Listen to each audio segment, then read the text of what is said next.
আউযুবিল্লাহি মিনাশ শাইতানির রাজিম বিসমিল্লাহির রহমানির রহিম। দর্শক, আগের যে ভিডিওগুলো আমার ছিল ওই ভিডিওতে বলছিলাম যে দাঁত শিন কেন করে। তাই এখন এই ভিডিওতে আপনারা বুঝতে পারবেন দাঁত স্ক্লিন মানে ওয়াশ কেন করানো হয়। ওয়াশ করানো হয় আসলে মূলত দাঁতগুলা ভালো রাখার জন্যে এবং দাঁতের সৌন্দর্য বাড়াবার জন্যে, আর হলো দাঁতের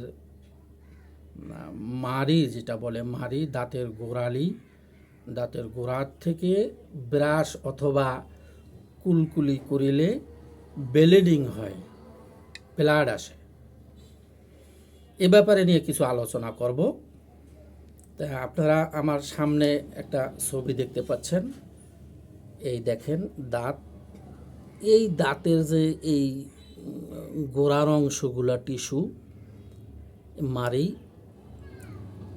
তো এই বিভিন্ন ধরনের আপনার দাঁতে স্পট পড়তে পারে অথবা স্ট্রং জমাট বাঁধতে পারে পাথরের ন্যায়। এখানে একটা চুরির মতন, প্রত্যেকটা দাঁতে চুরির মতন পরে এরকমের কালো হতে পারে, হলদে রঙেরও হইতে পারে, আবার ঘিয়া কালারও হতে পারে। সেক্ষেত্রে আপনি পান, বিড়ি, সিগারেট যারা খান সেক্ষেত্রে বেশিরভাগ হলদে স্পটটাই বেশি পড়ে। আর যাদের অ্যাসিডিং গ্যাস, এই গ্যাসের কারণে আপনার দাঁতে প্লাগও হতে পারে অথবা এখানে স্ট্রংও পড়তে পারে। তো আপনারা ভালো ডেন্টিস্টের কাছে গেলে আপনাদের দাঁতগুলা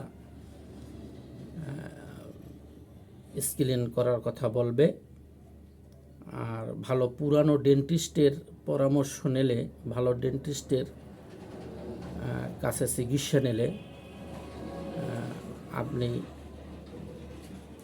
আপনার দাঁতগুলো সৌন্দর্যও করতে পারবেন, আবার আপনি ব্লিডিং থেকেও মুক্তি পাবেন।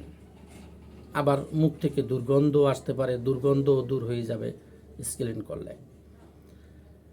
আবার আপনি দাঁতগুলা পলিশও করতে পারেন। পলিশ করলে কি হবে, এই এনামেলগুলো একটু সাদা টাইপের দেখা যাবে, সাদা আসবে, হোয়াইট, যেটা হোয়াইট বলা হয়। এই আপনারা স্ক্লিন করাই নেবেন। এবং 6 মাস পর পর ডেন্টিস্টের কাছে যে পরামর্শ নেবেন, এবং পরামর্শ নেওয়া ভালো। তাই সেক্ষেত্রে আপনি ভালোভাবে ভালো একজন ডেন্টিস্টের কাছে যে দাঁতগুলা যদি স্ক্লিন করানো হয়, স্ক্লিন করাবার পরে পলিশ করাবার পরে যদি আপনি কিছু মেডিসিন আপনি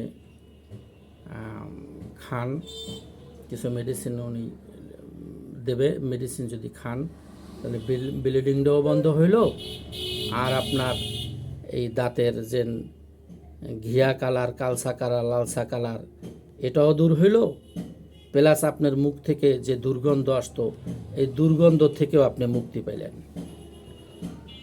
এই ছোট্ট একটা টিপস আপনাদের দিলাম। যদি আপনারা ভালো লাগলে আমার চ্যানেলটা সাবস্ক্রাইব করুন এবং চ্যানেলটা শেয়ার করিয়া প্রত্যেকটা লোককে দেখার সুযোগ করে দিন। আসসালামু আলাইকুম।